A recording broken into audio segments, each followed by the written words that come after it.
Dans le Seigneur, merci encore une fois de plus pour ce moment merveilleux que tu venais de nous accorder pour partager encore une fois de plus la parole de Dieu. Que Dieu puisse vous bénir là où vous êtes et que nous puissions rester connectés et que nous puissions partager cette portion d'écriture. Le thème que je choisis aujourd'hui, que nous voulons que nous puissions partager ensemble, je l'ai intitulé « Jésus-Christ, notre cité de refuge ». Jésus-Christ, notre cité de refuge. Alors, où est-ce que je trouvais? Je me suis basé sur un texte, et ce texte, je l'ai trouvé dans le livre de Nombres, chapitre 35, du verset 9 au verset 34. Je vais lire au nom de notre Seigneur Jésus-Christ. L'Éternel dit à Moïse, « Transmets ces instructions aux Israélites. Lorsque vous aurez passé le Jourdain et que vous serez entrés dans le pays des Canaan, vous vous établirez de villes qui vous servent de villes de refuge. L'auteur d'un homicide, celui qui aura tué quelqu'un involontairement, pourra s'y enfouir. » Bien-aimés dans le Seigneur, Dieu avait transmis cette recommandation au peuple d'Israël. Après leur sortie de l'Égypte, il leur avait dit, il avait exactement dit ceci à Moïse. Lorsque vous irez au-delà du Jourdain, parmi les villes que vous allez établir, établissez au moins 6 villes qui seront de villes de refuge. Et lorsque quelqu'un aura fait du mal, et il ira s'enfuir dans ces villes-là. Parce qu'à ce moment-là, bien-aimés, c'était la loi de Dieu, œil pour œil, dent pour dent. Alors, pour qu'une personne qui a commis une erreur, qu'il puisse se protéger, cette personne devait aller trouver refuge dans la cité de refuge. Et il y en avait 6 au moins. Et dans ces cités-là, ceux qui étaient fautifs allaient et trouver refuge dans ces endroits-là. Bien-aimés dans le Seigneur, aujourd'hui, nous pourrons dire que ces cités de refuge, c'était l'ombre des choses à venir. Ces cités de refuge, c'était Jésus-Christ lui-même, qui est aujourd'hui notre cité de refuge. Bien-aimés, en donnant notre vie à Dieu,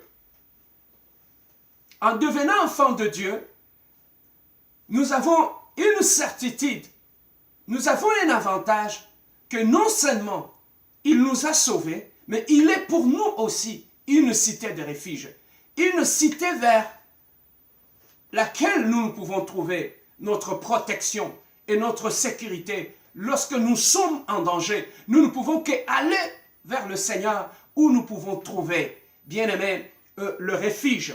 Et parmi, bien-aimés, les instructions que Dieu avait données, que ce soit à Josué, à Moïse, par rapport à ces cités de refuge, il avait dit une chose, les accès qui amènent à ces cités de refuge, vous devez très bien les déblayer afin que l'accès soit facile, que lorsque quelqu'un va être en danger, qu'il puisse facilement accéder à ces cités-là et que lorsque quelqu'un sera poursuivi, sera en danger, il pourra s'enfuir vers ces cités-là. Ça sera pour Israël, ça sera pour les autres peuples ou les nations. Lorsqu'ils seront en danger, ils pourront aller trouver le refuge, bien-aimés, dans ces cités-là. Aujourd'hui, bien-aimés, Jésus-Christ est notre cité de refuge. Ces cités de refuge, leur accès était facile. Voilà pourquoi aujourd'hui, nous pouvons facilement en Jésus accéder à la présence de Dieu, accéder à Jésus-Christ pour trouver notre refuge. Voilà ce qui est avantageux d'être un enfant de Dieu. Mais nous allons comprendre une chose. Lorsque nous étions dans le monde et que Jésus-Christ nous a appelés au salut, la Bible nous dit nous sommes morts et ressuscités en Jésus-Christ.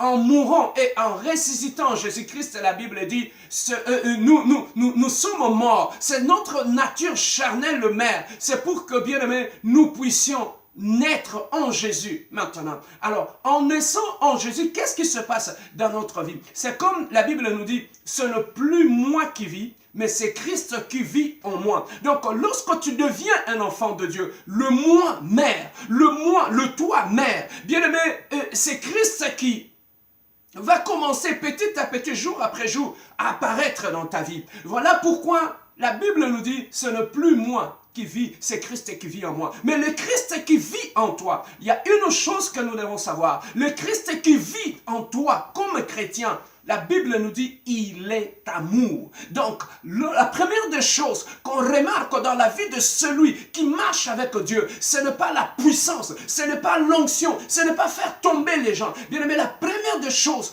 qu'on remarque, qu'on constate dans la vie d'une personne qui marche avec Dieu, bien aimé, c'est d'abord l'amour de Dieu en lui. On sent on entend, on voit et on sent cette personne dégager l'amour de Dieu en lui, dans ses paroles, dans ses actes, dans ses pensées. C'est ça qu'on appelle, ce n'est plus moi qui vis, mais c'est Christ qui vit en moi. Lorsque Christ vit en toi, il y a une chose que nous les chrétiens, souvent nous oublions, le Christ qui vit en nous est d'abord amour. Donc, tout celui qui est enfant de Dieu, tout celui qui a réussi le Seigneur Jésus-Christ comme Seigneur et Sauveur dans sa vie, c'est Dieu là vient habiter en lui. Le Dieu qui vient habiter en toi, il vient avec sa gloire, il vient avec sa majesté, il vient avec son amour en toi. Voilà pourquoi tout celui qui a Dieu en lui, qui marche avec Dieu, et dégage l'amour de Dieu. Il dégage la crainte de Dieu, bien-aimé. Voilà pourquoi tous ces gens-là qui ont reçu l'amour de Dieu, Dieu ne les a pas laissés dehors. Il les a mis ensemble. Et en étant ensemble, tous ces gens-là,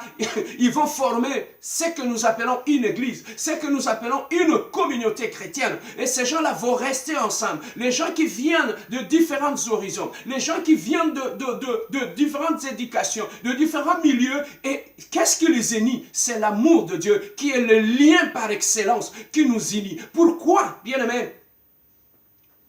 Nous devons avoir l'amour de Dieu en nous. Cet amour que nous avons, cet amour, c'est Dieu qui est amour, qui habite en nous, va amener aussi son amour en nous. Dans l'amour de Dieu, c'est tout un package. Voilà pourquoi lorsque nous formons une église avec nos frères, nos sœurs, dans le Seigneur, dans une même église, bien-aimés, c'est le lien qui nous unit entre frères et sœurs, entre frères dans l'église, c'est le lien de l'amour. Et cet amour-là, nous l'avons reçu de Dieu. Bien-aimé, dans cet amour-là, il y a le pardon. Voilà pourquoi Dieu savait, tous ces gens-là, lorsque je vais les mettre ensemble, le seul fait qu'ils viennent de différents horizons, bien aimé, il y aura de problèmes, il y aura d'incompréhension, il y aura des moments difficiles, il y aura des moments de division, de mésentente. Mais le seul fait que ces gens, ils sont unis par un lien d'amour. Le seul fait que ces gens-là, c'est Christ qui vit en eux, ils ont l'amour de Dieu. Dans cet amour, il y a le pardon. Il y a la patience. Dans cet amour, on peut se supporter. Au travers de l'amour de Dieu qui est en nous, je peux supporter mon frère.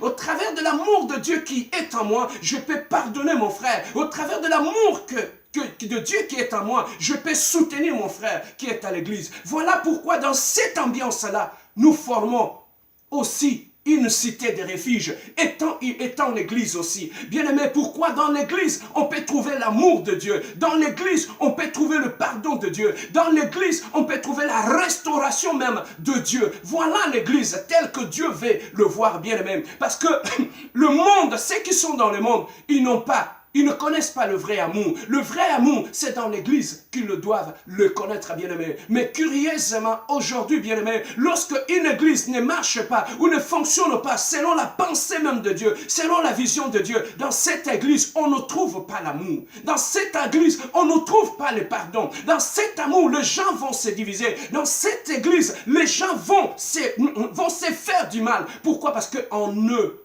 ce n'est pas Dieu qui vit en eux. Voilà pourquoi en eux, il n'y a pas l'amour de Dieu. Bien-aimé, l'église, bien-aimé, C'est une cité de refuge, bien-aimé. L'église, bien-aimé, c'est un endroit où ceux qui sont rejetés dans le monde, en venant dans l'église, qu'ils trouvent l'amour. Voilà la vision même de l'église, que Dieu a de l'église. Que dans l'église, ceux qui sont rejetés, ceux qui sont divorcés, ceux qui sont blessés, c'est dans l'église, bien-aimé, qu'ils pouvaient, bien-aimé, trouver de l'amour vrai. C'est dans l'église, bien-aimé, où on pouvait leur prendre dans les bras, où on pouvait leur donner de l'affection, où on pouvait leur donner de l'amour, bien-aimé. C'est dans l'église, bien-aimé. Oh, combien nous sommes sortis de la vision même de Dieu. Aujourd'hui, l'église n'est plus une cité de refuge. L'église est devenue un abattoir où les gens viennent, ils sont abattus. L'église est devenue un lieu où les gens qui viennent, bien aimés, ils sont blessés, ils sont détruits. Des couples ils sont séparés, bien aimés, tout simplement parce qu'ils ne trouvent plus l'amour de Dieu dans cette église. Or, Jésus-Christ avait bâti son église pour que son église soit une cité de refuge, un endroit vers où les gens vont trouver le repos, un endroit où les gens vont trouver de l'amour, un endroit où les gens seront restaurés, seront lavés, seront préparés pour être présentés comme des épouses du Christ bien-aimé. Voilà la vision de l'église telle que Dieu a levée. Mais le problème est que beaucoup de gens n'ont pas encore reçu Christ en eux.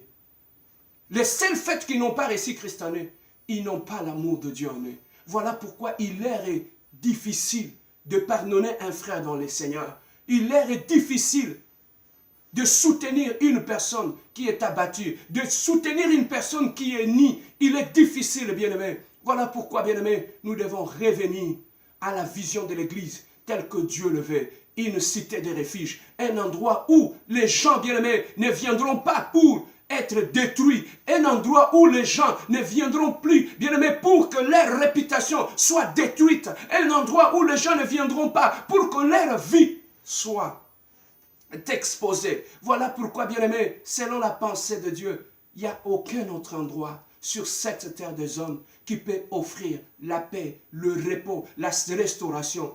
Il n'y a pas un autre endroit que l'église de Dieu. Voilà pourquoi bâtissons nos églises et gardons nos églises dans la vision même de Dieu, que les églises soient une cité de refuge. Bien-aimés, de relations dans l'église, on en aura. Un autre problème aussi que nous avons, pourquoi nous avons du mal à vivre mieux dans nos églises, c'est parce qu'on nous a appris à aller à l'église, mais on ne nous a pas appris comment vivre avec notre prochain au sein de l'église. Bien-aimés, c'est ça même qui est la base de beaucoup de problèmes au sein de nos églises, bien-aimés. C'est tout simplement, on nous a appris à aller à l'église, mais on ne nous a pas appris comment vivre avec notre prochain, avec mon frère, avec ma sœur, au sein de l'église. Bien-aimés, beaucoup de relations, bien-aimés, dans nos églises ont détruit des gens. Il y a des relations que nous avons faites dans nos églises, bien-aimés, et que nous ne savons pas où nous limiter. C'est ça qui est à la base, bien-aimés, de beaucoup de problèmes dans nos églises, bien-aimés. Voilà pourquoi quand tu es un enfant de Dieu, tu as le droit de choisir qui tu peux garder comme ami dans le Seigneur. On peut être frère et sœur dans le Seigneur, dans l'église. Mais bien-aimés, nous ne sommes pas obligés d'être amis. Voilà pourquoi un tout enfant de Dieu qui veut aller loin dans la vie, il doit être très sélectif dans ses relations, même au sein de l'église. Tu n'as pas le droit de fréquenter n'importe qui, parce que dans l'église, nous n'avons pas seulement que des enfants de Dieu. Dans l'église, nous avons des sorciers qui viennent, nous avons des païens qui viennent, nous avons des occultistes qui viennent, nous avons des satanistes qui viennent, nous avons des enfants de Dieu qui vont à l'église. Bien-aimé, à qui tu t'attaches? C'est très important, bien-aimé. Il y a beaucoup de gens qui sont allés à l'église pour prier, mais le seul fait qu'ils se sont attachés à des mauvaises personnes, ça a bloqué leur croissance spirituelle, ça a bloqué leur vie, bien-aimé. Voilà pourquoi quand tu es un enfant de Dieu, tu veux aller loin dans le Seigneur, la meilleure des choses, même au sein de l'église, tu dois te choisir qui fréquenter. Bien-aimé, Jésus-Christ, il y avait de foules et de foules de gens qui le suivaient. Mais tout autour de lui, il y avait, bien-aimé, il pouvait réunir 70 personnes tout autour de lui. Au-delà de 70 personnes, il pouvait avoir 12 disciples qui étaient tout autour de lui. Il ne traînait pas tout le monde partout. Pourquoi? Parce qu'il savait comment limiter ses relations, bien-aimé. Dans la vie, nous avons des connaissances. nous avons des camarades. Dans la vie, bien-aimé, nous avons la famille, nous avons des frères et des sœurs dans l'église. Le problème que nous avons souvent dans l'église, c'est tout simplement parce que, bien-aimé, il y a une certaine confusion. Nous ne savons pas différencier qui est ami, qui est frère, qui est connaissance et qui est ton frère biologique, bien-aimé. C'est cette confusion-là qui fait que trop souvent, bien-aimé, nous sommes dans une confusion.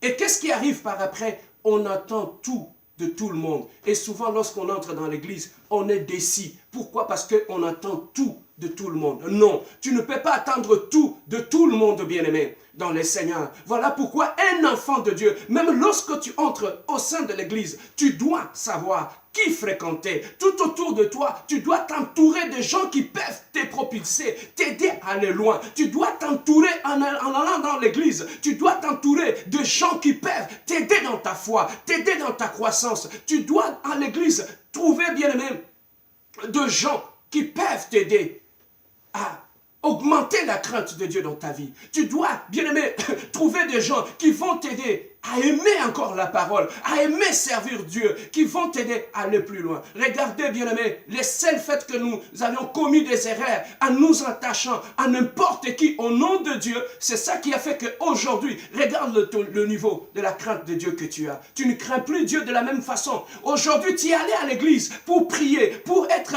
enseigner, pour être édifié. Aujourd'hui, quand tu vas à l'église, le seul fait que tu t'es attaché à la mauvaise personne au sein de l'église, aujourd'hui, tu as appris à parler derrière le dos des gens. Tu as appris à colporter. Lorsque tu soulèves ton téléphone, c'est pour commencer à pécher. Alors que ce genre de choses, tu n'en avais pas. Mais tu es allé les apprendre où? Dans l'église, là où tu es. Tout simplement pourquoi? Parce que tu n'as pas si sélectionné qui pouvait être tout autour de toi. Et alors, voilà pourquoi quand tu es un enfant de Dieu, même par rapport à tes relations au sein de l'église, tu dois te fixer des critères.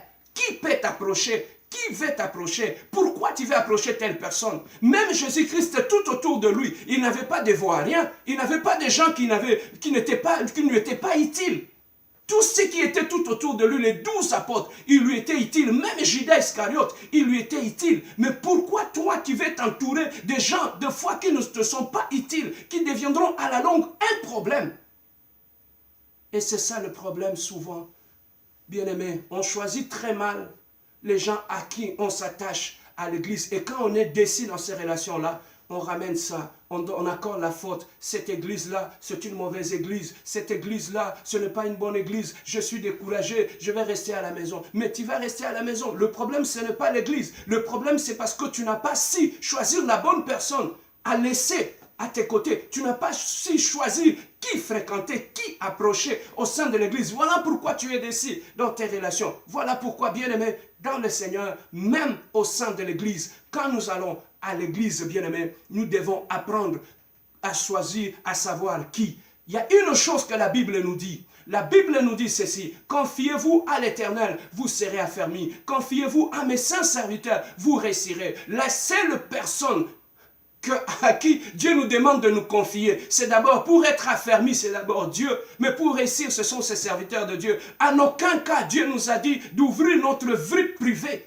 à n'importe qui au sein de l'église. Tu n'as pas si être discret. Tu as tellement donné tes informations à n'importe qui dans l'église. Et aujourd'hui, ils utilisent toutes ces informations-là pour te salir. Voilà pourquoi il est très important, un enfant de Dieu, tu dois savoir à qui, même au sein de l'église, à qui tu ouvres ta vie, à qui tu dis tout ce qui se passe dans ta maison, tout ce qui se passe dans ton couple, tout ce qui se passe dans ta vie, même dans ton passé. Tu ne peux pas aller le rapporter à tout le monde dans l'église, bien-aimé dans le Seigneur. C'est seulement à Dieu et à son saint serviteur que nous pouvons, bien-aimés, ouvrir notre vie, ouvrir notre cœur pour être bien dans l'église. Beaucoup de gens sont déçus dans nos églises. Le problème, c'est parce qu'ils ont ouvert leur vie privée à n'importe qui au sein de l'église. Et en retour, ils ont été déçus dans leur vie. Ils ont été déçus dans leur intimité propre. Ils sont touchés dans leur propre et leur réputation est salie. Tout simplement pourquoi? Parce qu'ils n'ont pas su comment se comporter au sein de l'église. Mon ami, lorsque tu vas à l'église,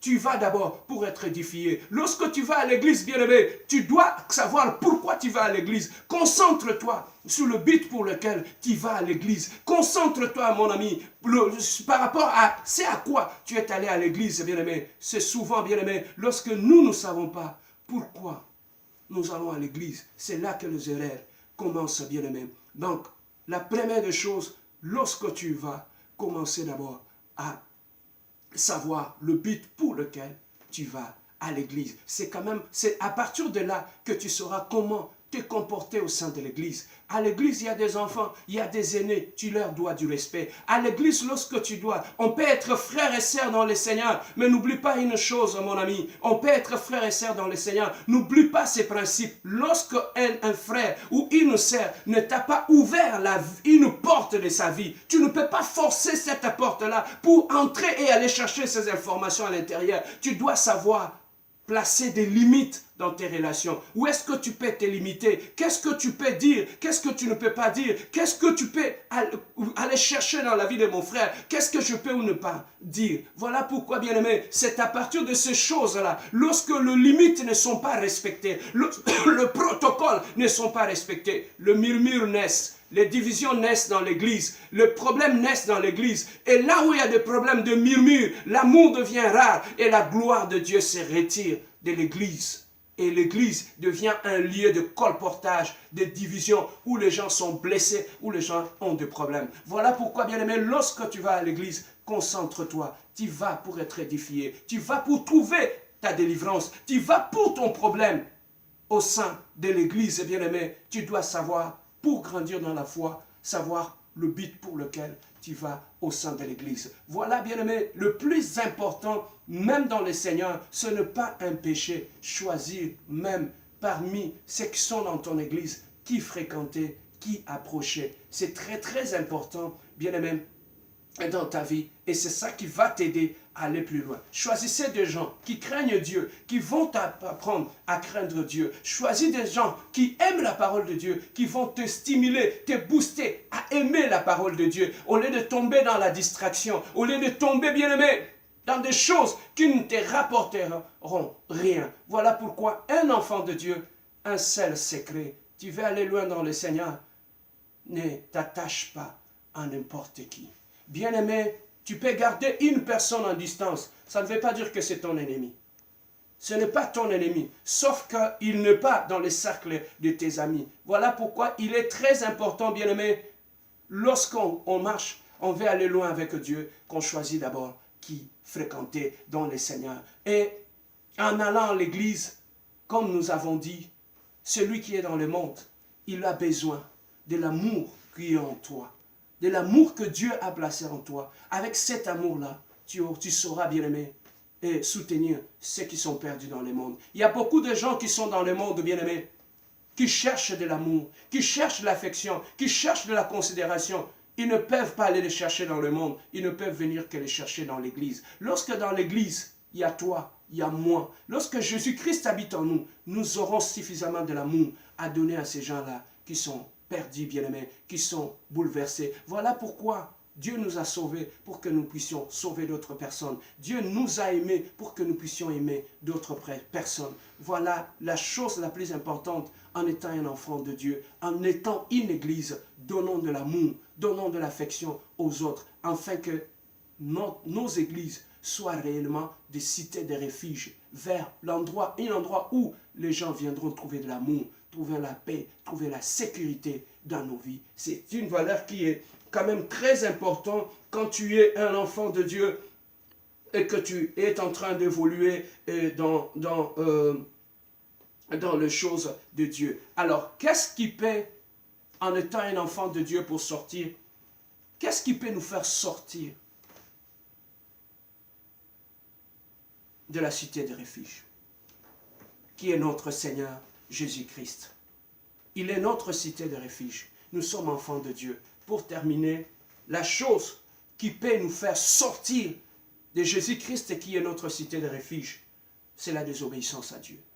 Lorsque vous marchez dans la désobéissance, mon ami, crois-moi, tu ne seras plus dans la cité de refuge, tu seras hors de la cité de refuge. En étant hors de la cité de refuge, bien-aimé, facilement, l'ennemi peut t'atteindre. Et la deuxième des choses, qu'est-ce qui nous fait sortir de la cité de refuge? Lorsque, au lieu de servir Dieu, nous servons le moi, nous servons nos désirs.